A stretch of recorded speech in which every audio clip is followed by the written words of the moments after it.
So hello everyone, welcome to my YouTube channel Civil Spare Insights. So এইটো ভিডিঅ'ত মই JLW ষ্ট্ৰেটেজিলৈ কথা পাতিম. So আমাৰ JLW এক্সামটো যেহেতু আহি পালে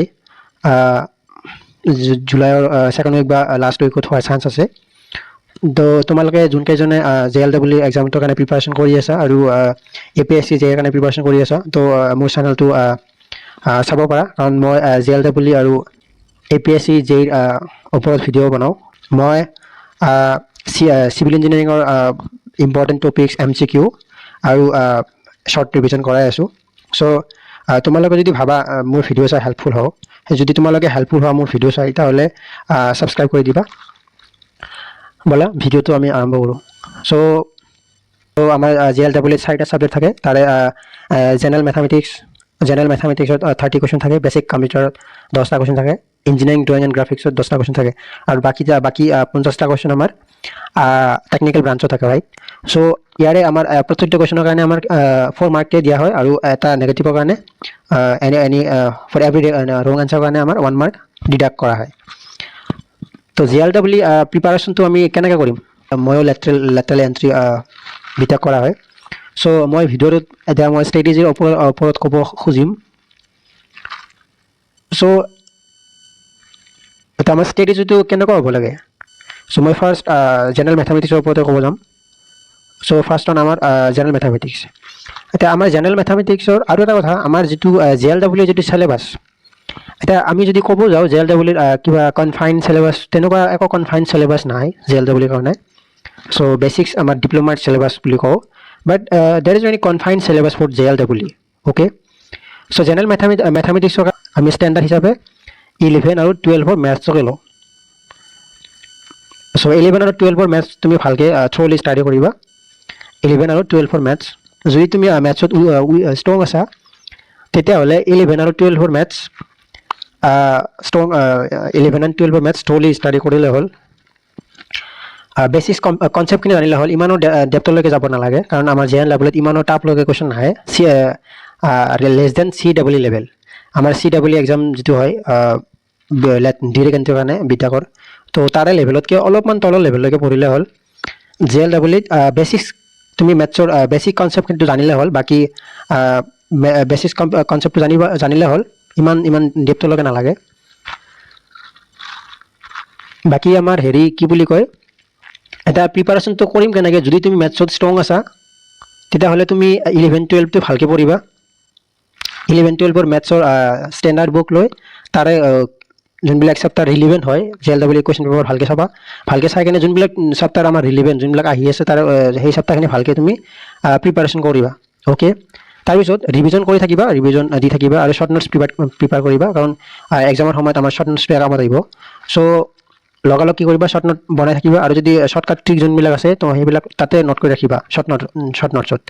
আৰু এটা কথা, তুমি কি কৰিব লাগিব, যোনটো চেপ্টাৰ তুমি কমপ্লিট কৰিলা, ছাপ'জ মেট্ৰিক্স কমপ্লিট কৰিলা, তো মেট্ৰিক্স কমপ্লিট কৰাৰ লগে লগে কি কৰিবা, মেট্ৰিক্সৰ ওপৰত যিমান কুৱেশ্যন আহিছে JLWত ফ্ৰম 2012 পৰা 2024 লৈকে যিমান কুৱেশ্যন আহিছে, তাৰ কুৱেশ্যনখিনি তুমি প্ৰেক্টিছ কৰিব লাগিব. অ'কে, চ' এনেকৈ কি কৰিবা, এটা চেপ্টাৰ কমপ্লিট কৰাৰ লগে লগে কি কৰিবা, সেই চেপ্টাৰটোৰ ওপৰত যিমানকেইটা কুৱেশ্যন আহিছে প্ৰিভিয়াছ JLWত, তুমি সেই কুৱেশ্যনখিনিও চাই যাব লাগিব.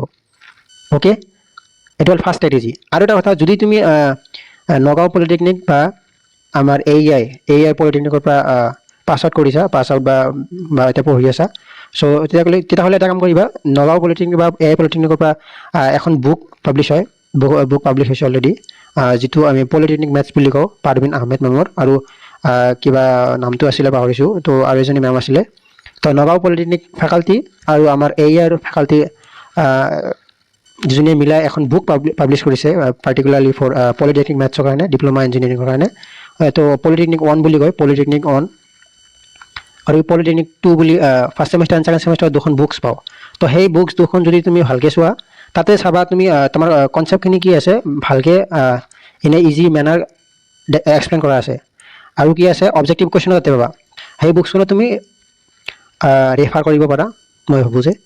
চ' আৰু যদি তুমি মেথছত উইক আছা, যদি মেথছত ইমান এটা ৰাপ নাই তোমাৰ, যদি ষ্ট্ৰং নহয় ইমান এটা, তেতিয়াহ'লে কাম কৰিবা, তুমি মেথছটোতো কমপ্লিটলি তুমি ইগন'ৰ কৰিব নোৱাৰা, কাৰণ মেথছ ভালেখিনি এটা ৰোল থাকে। চ' মেথছটোৰ কাৰণে কি কৰিব লাগিব তুমি, যদি মেথছত উইক আছা তো কাম কৰিবা, যোনবিলাক আমাৰ যোনখিনি ইম্পৰ্টেণ্ট চেপ্টাৰ আছে মেথছত, যোনবিলাক চেপ্টাৰৰ পৰা সদায় কুৱেশ্যন আহি দেখা পাওঁ, আৰু সেই চেপ্টাৰখিনি আৰু তোমাৰ যোনবিলাক ইজি চেপ্টাৰ, তুমি যোনখিনি ইজি পোৱা সেই চেপ্টাৰখিনি তুমি ভালকৈ প্ৰিপাৰেশ্যন কৰা। আৰু যোনকেইটা চেপ্টাৰ তুমি প্ৰিপাৰেশ্যন কৰিবা তাতে তুমি 100% কনফিডেণ্ট থাকিব লাগিব যে তাৰে পৰা কুৱেশ্যন আহিলে মই পাৰিমেই। তো সেই চেপ্টাৰখিনি তুমি ভালকৈ প্ৰিপাৰেশ্যন কৰা উইথ শ্বৰ্ট নোটছ, আৰু যিমান পাৰা কুৱেশ্যন প্ৰেক্টিছ কৰিবা। অ'কে, এতিয়া আমি আৰু এটা বস্তু চাম, সেইটো হ'ল আমি শ্বৰ্টকাটৰ কাৰণে, কাৰণ আমি যিহেতু কম্পিটিটিভ এক্সাম দিম, আমাৰ যিহেতু বেছিক্স এপ্ৰ'চ জানিলেই নহ'ব, কিছুমান শ্বৰ্টকাটো জানিব লাগিব। তাৰ শ্বৰ্টকাটৰ কাৰণে কি কৰিব লাগিব, নেহা আগৰৱাল মেমৰ ভিডিঅ' চাব পাৰা। নেহা আগৰৱাল বুলি ইউটিউবাৰ টিচাৰ এটা আছে JEE মেইনছ এডভান্সৰ কাৰণে। তো তোমালোকে ইমান ডেপ্থলৈকে চাব নালাগে, যোনবিলাক ৰিলিভেণ্ট বুলি ভাবা নেহা আগৰৱাল মেমৰ, যেনেকুৱা ফৰ এক্সাম্পল চাপ'জ ইনভাৰ্ছ মেথছ লাগে, আমাক ইনভাৰ্ছ মেথছ অফ মেট্ৰিক্স লাগে, তো ইনভাৰ্ছ মেথছ অফ মেট্ৰিক্সৰ তুমি জেনেৰেল এপ্ৰ'চ কৰিব গ'লে তোমাৰ টাইম লাগিব, ৰাইট, এডজন ওলাব লাগে চাপ'জ। তো সেই মেথছখিনি তুমি কি কৰিব পাৰা, নেহা আগৰৱাল মেমৰ ভিডিঅ' চাব পাৰা, ডাইৰেক্ট চাৰ্চ কৰিলে হ'ল, চাৰ্চ বাৰত ডাইৰেক্ট চাৰ্চ কৰিলে হ'ল, আহি যাব। তো সেই ভিডিঅ'খিনি চাই তুমি প্ৰেক্টিছ কৰি থাকিব পাৰা, it will be very helpful. So' এতিয়া আহোঁ বেছিক কম্পিউটাৰৰ ওপৰত। এতিয়া বেছিক কম্পিউটাৰ ধৰা কেতিয়াবা কি হয়, বেছিক কম্পিউটাৰৰ পৰা কুৱেশ্যন কেতিয়াবা কমন নপৰে। এতিয়া বেছিক কম্পিউটাৰৰ পৰা তুমি ইমান ফ'কাছ কৰিব নালাগে বেছিক কম্পিউটাৰত, কাৰণ তুমি যদি একো নাজানা তেতিয়া তাৰ পিছতো তুমি 2টা বা 3টা কুৱেশ্যন এনেও পাৰিবা বেছিক কম্পিউটাৰত। বেছিক কম্পিউটাৰ আৰু ইঞ্জিনিয়াৰিং গ্ৰাফিক্স ইজি হয়। ইঞ্জিনিয়াৰিং ড্ৰয়িং এণ্ড গ্ৰাফিক্সটো তুমি 5টা কুৱেশ্যন মিনিমাম পাৰিবাই, একো যদি নপৰা, কাৰণ বেছিক অকণমান হ'লেও জানা পইণ্ট প্ৰজেকশ্যনৰ ওপৰত, তো 5টা কুৱেশ্যন এনেও পাৰা যায়। তো সেইকাৰণে মই কৈছোঁ যে প্ৰিপাৰেশ্যনটো বেছিক কম্পিউটাৰৰ কাৰণে কি কৰিবা, তুমি MCQ চালে হ'ল। তো MCQটো ক'ৰ পৰা চাবা, MCQ তুমি ইউটিউবত পাৰ্টিকুলাৰ টপিক ল'বা, যেনেকুৱা অপাৰেটিং চিষ্টেম, যোনবিলাকৰ ওপৰত কুৱেশ্যন আহে, অপাৰেটিং চিষ্টেম ধৰা মেমৰি চেমৰি এইবিলাকৰ পৰা কুৱেশ্যন আহি থকা দেখা পাওঁ। চ' মেমৰি, অপাৰেটিং চিষ্টেম যোনবিলাক ইম্পৰ্টেণ্ট টপিক আছে, সেইটো তুমি ইউটিউবত চাৰ্চ কৰিবা, চাৰ্চ কৰি কিনে তাৰে যোনখিনি MCQ পোৱা তাৰে সেইখিনিকে তুমি ৰিভিজন কৰি থাকিবা। তাৰে পৰা আৰু চান্স আছে, যদি তোমাৰ লাক ভাল থাকে তেতিয়াহ'লে পাই যাবা, আৰু যদি লাক বেয়া থাকে তেতিয়াহ'লে 2টা কুৱেশ্যন এনেও পাৰিবা, প্ৰব্লেম নাই, 2টা কুৱেশ্যন পাৰিলেও হৈ যাব। কিন্তু ইমান টাইম দিব নালাগে মোৰ হিচাপত। কম্পিউটাৰত তুমি ডিটেইল নোট বনাব নালাগে, ডিটেইল ষ্টাডি কৰিব নালাগে, ইমান তুমি PhD কৰিব যোৱা নাই। তোমাৰ যদি কম্পিউটাৰ ব্ৰাঞ্চটো হয় তেতিয়াহ'লেতো প্ৰব্লেম নাই, তুমি পাৰিবাই। বাকী আদাৰ ব্ৰাঞ্চৰ কাৰণে ইমান কম্পিউটাৰত ফ'কাছ কৰিব নালাগে মোৰ হিচাপত। বাকী ইঞ্জিনিয়াৰিং ড্ৰয়িং এণ্ড গ্ৰাফিক্সৰ কাৰণে তুমি ফাৰ্ষ্ট ছেমিষ্টাৰ এণ্ড ছেকেণ্ড ছেমিষ্টাৰটো পঢ়িছাই। এতিয়া ৰিভিজনৰ কাৰণে তুমি যেনেকুৱা প্ৰজেকশ্যন পইণ্ট এইবিলাক অলপ চালে হ'ল, এইবিলাক চালেই হ'ল, আৰু 5টা কুৱেশ্যন পাৰিলে হ'ল, 5ৰ পৰা 8টা কুৱেশ্যন তুমি ভালকৈ পঢ়িলেতো 10টামান পাই যাবা, প্ৰব্লেম নাই, কাৰণ এইটো ইজি আহিব। চ' ইঞ্জিনিয়াৰিং গ্ৰাফিক্সটো অলপমান চাবা, কম্পিউটাৰটো চাব নালাগে, অকল MCQ চাবা, ইমান ডিটেইলত চাব নালাগে। বাকী ইঞ্জিনিয়াৰিং ড্ৰয়িং এণ্ড গ্ৰাফিক্সটো কনচেপ্টখিনি ৰিভিজন কৰিবা, কাৰণ কনচেপ্টখিনি আৰু বেছিক যিখিনি টাৰ্ম আছে আমাৰ ইঞ্জিনিয়াৰিং ড্ৰয়িঙত, তো সেইখিনি চাবা। সেইখিনি এতিয়া ক'ৰ পৰা চাবা, সেইখিনি চাবৰ কাৰণে তুমি কৰিব লাগিব ইউটিউব ফ'ল' কৰিব লাগিব। ইউটিউব হ'ল ND ভাট বুলি, ND ভাট বুকখনো আছে, সেইখনো চাব পাৰা, যোনবিলাক আমাৰ টপিক আছে, যোনবিলাক আমাৰ চিলেবাছত আছিলে, ND ভাটৰ কিতাপখনো চাব পাৰা, সেইখনো ভাল হয়। বাকী এটা ইউটিউবত চাবলৈ হ'লে তুমি চাবা টিকলেছ একাডেমি বুলি এটা চেনেল আছে, তাৰে ভিডিঅ' চাব পাৰা।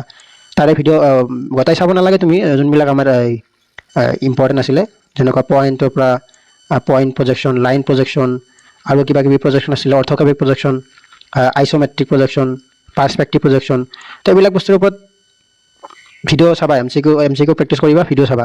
অ'কে, জাষ্ট কনচেপ্টখিনি ৰিভাইজ কৰিবা। সেই চেনেলটোৰ পৰা টিকলেছ একাডেমিটো ফ'ল' কৰিব পাৰা। ইমান চাব নালাগে, জাষ্ট বেছিক্স অভাৰভিউ এটা ল'বা, আৰু কুৱেশ্যন চাবা, কুৱেশ্যন কেনেকুৱা ধৰণৰ কুৱেশ্যন আহিছে, প্ৰিভিয়াছ ইয়াৰৰ কুৱেশ্যন চাবা। বাকী এতিয়া আহিলোঁ টেকনিকেল পৰ্শ্যনটোত। এতিয়া JLEE কাৰণে যদি তোমাৰ ইচ্ছা আছে, AEC বা JEC পোৱা যদি ইচ্ছা আছে, তেতিয়াহ'লে তুমি কৰিব লাগিব চিভিল ইঞ্জিনিয়াৰিং বা টেকনিকেল পৰ্শ্যনটো ভালকৈ ফ'কাছ কৰিব লাগিব, কাৰণ technical portion will be the dominant subject, right, whether you will get in AEC or not, it will determine. So' সেইকাৰণে মই কৈছোঁ টেকনিকেল পৰ্শ্যনটো ভালকৈ চোৱা। যদিহে তুমি চিভিল ইঞ্জিনিয়াৰিঙৰ পৰা বিলং কৰা তেতিয়াহ'লে তুমি মিনিমাম 190+ পাব লাগিব, মিনিমাম 195 বা 190+ পাব লাগিব, মিনিমাম পাব লাগিব দেই, মিনিমাম। যদিহে তুমি জেনেৰেল কেটেগৰীৰ পৰা বিলং কৰা, মিনিমাম 190 বা 200 পাব লাগিব, কাৰণ এতিয়াতো কম্পিটিশ্যন বাঢ়ি গৈছে, তো 200, মিনিমাম 200 পাব লাগিব তুমি, যদিহে AECত পোৱাৰ ইচ্ছা আছে। চ' টেকনিকেল পৰ্শ্যনটো চিভিল ইঞ্জিনিয়াৰিঙৰ কাৰণে। ফৰ আদাৰ ব্ৰাঞ্চেছ 160, 170 পালে হ'ল, 160, 170 পালে হ'ল। আদাৰ ব্ৰাঞ্চৰ কাৰণে হেৰি কি বুলি কয়, আদাৰ ব্ৰাঞ্চৰ কাৰণে তোমাৰ চিটো কম থাকিব। তো তোমালোকে কি কৰিবা, 200 টাৰ্গেট কৰিবা, 200 টাৰ্গেট কৰিবা। কিন্তু টেকনিকেল কুৱেশ্যনটো ভালকৈ চাবা, কাৰণ টেকনিকেল কুৱেশ্যনটো এইকাৰণে ভালকৈ চাব দিছোঁ, ডেপ্থলৈকে পঢ়িব দিছোঁ। কিয়? কাৰণ টেকনিকেল কুৱেশ্যনটো তোমাৰ বিটেকত লাগিব, ফাৰ্ষ্ট অন বিটেকত লাগিব। এতিয়া তুমি যেতিয়া বিটেক কৰি থাকিবা বা বিটেক যেতিয়া কমপ্লিট কৰিবা, তেতিয়া তোমাৰ ভেকেঞ্চি ওলাই থাকিব। ভেকেঞ্চিটো প্ৰত্যেক বছৰে আহি থাকিব গভৰ্ণমেণ্ট জবৰ কাৰণে, হয়নে নহয়? চিভিল ইঞ্জিনিয়াৰৰ কাৰণেতো ধেৰ ওলাই থাকিব। তো APSC JEE, APSC JEE কৰা, WRE, SSC JEE আছে ইফালে। তো এইবিলাক এক্সামৰ কাৰণে তুমি এতিয়াৰ পৰা প্ৰিপাৰেশ্যন কৰা। মই কৈছোঁ এইকাৰণে কৈছোঁ যে টেকনিকেল পাৰ্চনটো তুমি ভালকৈ প্ৰিপাৰেশ্যন কৰা, কাৰণ it will be helpful for you in your future. Really it will help you. তুমি যদি এতিয়া ভালকৈ যদি প্ৰিপাৰেশ্যন কৰা না, অলপ যদি ডেপ্থলৈকে পঢ়া, তেতিয়াহ'লে তুমি JLW কি, JLWটো ইমান ইজি হয়, ইমান কি আৰু ক'ম, এইটো বেছিক জাষ্ট এটা এণ্ট্ৰেন্স এক্সাম হয়। চ' এনেও পাৰিবাই তুমি JLW, তুমি যদি ভালকৈ যদি টেকনিকেল পাৰ্চনটো পঢ়িছা, তেতিয়াহ'লে 50 কুৱেশ্যনটোৰ ভিতৰত তুমি 40 কুৱেশ্যন এনেও পাৰিবা। মই কিমান পাইছিলোঁ? মই এটেম্প কৰিছিলোঁ 48 কুৱেশ্যন চিভিল ইঞ্জিনিয়াৰিঙৰ পৰা মই 48 কুৱেশ্যন এটেম্প কৰিছোঁ। তাৰে 42টা কুৱেশ্যন মোৰ ৰাইট হৈছিলে, 6টা কুৱেশ্যন মোৰ ৰং হৈছিলে, 6টা কুৱেশ্যন ইনকাৰেক্ট হৈছিলে। Out of this mark around মই 161 পাইছিলোঁ চাগে, 161 মাৰ্ক পাইছিলোঁ only from this civil engineering portion. So' মোৰ চিভিল ইঞ্জিনিয়াৰিং পৰ্চনটো অলপ ষ্ট্ৰং আছে। চ' সেইকাৰণে মই কৈছোঁ চিভিল ইঞ্জিনিয়াৰিং পৰ্চনটো ভালকৈ, টেকনিকেল পৰ্চনটো যাৰ যিটো ব্ৰাঞ্চ হয়, অলপ ভালকৈ মনোযোগ দিলে হ'ল, অলপ মানে এম্ফেচাইজ দিবা চিভিল ইঞ্জিনিয়াৰিং পৰ্চনটোত, বা টেকনিকেল যাৰ যিটো ছাবজেক্ট হয়, যাৰ যিটো ব্ৰাঞ্চ হয়, তো অলপমান এম্ফেচাইজ কৰিবা টেকনিকেল পৰ্চনটোত, কাৰণ it will really ensure you to get seat in AEC or JEC. It will really help you because it will determine whether you will get seat in AEC or JEC or not.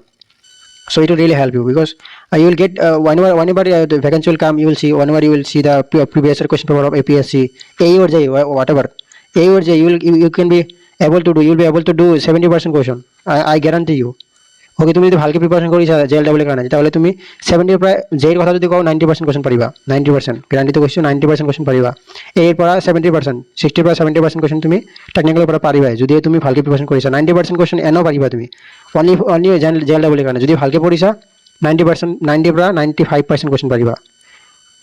যদি believe নকৰা, তেতিয়াহ'লে তুমি previous year question চাবা, APSCৰ পৰা, APSC JEৰ পৰা চাব পাৰা। তো সেইকাৰণে মই কৈছোঁ টেকনিকেল কুৱেশ্যনটো ভালকৈ পঢ়িবা, যিটোৱে এনচাৰ কৰিব তুমি চিট পাবা নে নাই। তো কিছুমানে কি কৰে, টেকনিকেল পাৰ্চনটো ভালকৈ নাচায়, বাকীকেইটা চাবজেক্ট ভালকৈ চায়, ভাবে যে টেকনিকেল পাৰ্চনটো পঢ়িছোঁ 3 বছৰ, তো পাৰিমে টেকনিকেল পাৰ্চনটো। লাষ্টত দেখা যায় কি অনলি টেকনিকেল পাৰ্চনটোত কিমান পায়, 10, 30, 40টো কোনোবা এজনে যদি একো নাজানে, চিভিল ইঞ্জিনিয়াৰিঙৰ পৰা যদি বিলং নকৰে, সিওতো পাৰিব 40 কুৱেশ্যন এনে টোকা মাৰিলেওতো পাই যাব। তো তুমি টেকনিকেল পাৰ্চনৰ পৰা বিলং কৰা, তাৰপিছত যদি টেকনিকেলত যদি মাৰ্ক উঠাব নোৱাৰে, তেতিয়াহ'লে তো বেয়া কথা। তো সেইকাৰণে কৈছোঁ টেকনিকেল পাৰ্চনটো ভালকৈ পঢ়া, কাৰণ এইটোৱে তোমাৰ ফিউচাৰত কামত আহিব। এৰাও লাগিব, ন' ডাউট এৰাৰ লাগিব, কিন্তু ইমান টাইম নালাগে, ইমান টাইম দিব নালাগে। যিটোত আমি টাইম দিব লাগিব সেইটো হ'ল চিভিল ইঞ্জিনিয়াৰিং। অ'কে, আমাৰ ব্ৰাঞ্চত বেছি ফ'কাছ কৰা। 50 কুৱেশ্যনৰ ভিতৰত তুমি 30 পৰা 35 এটেম্প কৰাৰ চেষ্টা কৰা। তুমি যদি টেকনিকেলত যদি বহুত বেছি এটেম্প কৰিছা, বহুত বেছি যদি টাইম ডিভোট কৰিছা, তেতিয়াহ'লে তুমি 40 কুৱেশ্যন এনেও পাৰিবা। মোৰ নিচিনাকৈ তুমি 160 যদি পাই যোৱা, তেতিয়াহ'লে তুমিতো 300 ক্ৰছ কৰি যোৱা, হয়নে নহয়? তো সেইকাৰণে কৈছোঁ মই ভালকৈ পঢ়া, ভালকৈ পঢ়িলে পাই যাবা। টেকনিকেল পাৰ্চনটো ফ'কাছ কৰিব দিছোঁ, কাৰণ এইটো কামত আহিব ফিউচাৰত। চ' ভিডিঅ'টো ইমানতে সামৰিছোঁ।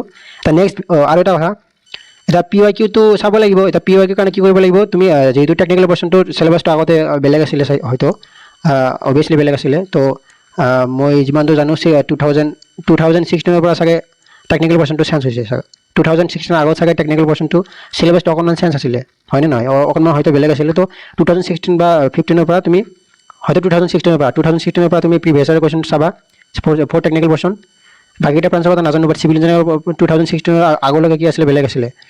বাকী মেথামেটিক্সৰ কাৰণে তুমি কি কৰিবা, মেথামেটিক্সৰ চিলেবাছ বেলেগ আছিলে, বাট যোনখিনি চিলেবাছ আমাৰ ৰিলিভেণ্ট হয়, যোনখিনি আমাক লাগিব, যোনখিনি বৰ্তমান আহি আছে, তো সেইখিনি চিলেবাছ তুমি 2012ৰ পৰা প্ৰেক্টিছ কৰিলে হ'ল। 2012ৰ পৰা তুমি PYQ প্ৰেক্টিছ কৰিব লাগিব। অ'কে, ছল্ভ কৰিব লাগিব। এতিয়া মোৰ ইউটিউব চেনেলত পাই যাবা PYQ। মোৰ ইউটিউব চেনেলত হয়তো বৰ্তমানলৈকে 2024লৈকে আছে। 2024 হয়তো মই ডিছকাছ কৰিছোঁ চিভিল ইঞ্জিনিয়াৰৰ কাৰণে। এতিয়া বাকী মেথছৰ কাৰণে মই PYQ, বাকী 2012ৰ পৰা মই কুৱেশ্যন পেপাৰ আপলোড দি দিম ইউটিউবত, তোমালোকে চাবা ভালকৈ। বাকী চিভিল ইঞ্জিনিয়াৰিং পৰ্চনৰ কাৰণে মই কুৱেশ্যন পেপাৰ ডিছকাছ কৰিম ডিটেইল ৱে ডিছকাছ কৰিম তোমালোকে চাবা যদি হেল্পফুল বুলি ভাবা তেতিয়াহ'লে ছাবস্ক্ৰাইব কৰি দিবা আৰু শ্বেয়াৰ কৰি দিবা থেংক ইউ ইমানতে ভিডিঅ'টো সামৰিছোঁ থেংক ইউ ফৰ ৱাচিং the video' please subscribe if you feel like it is helping you please